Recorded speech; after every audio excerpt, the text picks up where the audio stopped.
दोस्तों आज हम बात करने वाले हैं बैटल ऑफ मिडवे के बारे में, जो अमेरिका और जापान के बीच में 4 जून से 7 जून 1942 को लड़ी गई थी। मिडवे की लड़ाई द्वितीय विश्व युद्ध के प्रशांत महासागर में एक प्रमुख नौसैनिक युद्ध था, जो जापान के पर्ल हार्बर पर हमले के 6 महीने बाद और कोरल सागर की लड़ाई के 1 महीने बाद 4 से 7 जून 1942 को हुआ था।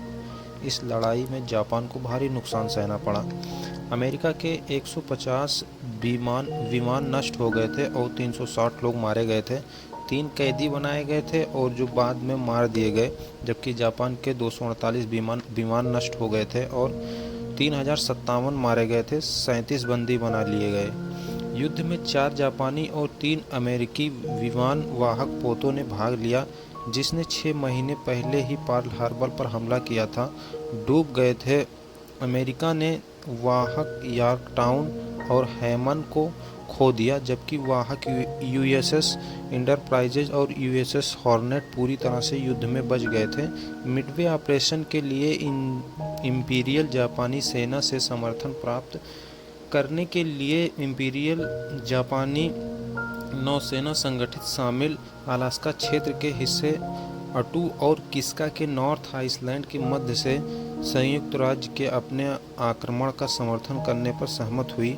आईजेए ने अलास्का में अमेरिकी भूमि आधारित बम वर्षकों की सीमा से बाहर जापानी घरेलू द्वीपों को रखने के लिए इन द्वीपों पर कब्जा कर लिया। दोस्तों, मिडवे की लड़ाई को अक्सर प्रशांत का महत्वपूर्ण मोड़ कहा जाता है। यह जापानियों के खिलाफ मित्र राष्ट्रों की पहली बड़ी नौसैनिक जीत थी। अगर जापान ने अमेरिका की तरह पूरी तरह लड़ाई जीत ली होती तो वह मिडवे द्वीप को जीतने में सक्षम हो सकता था।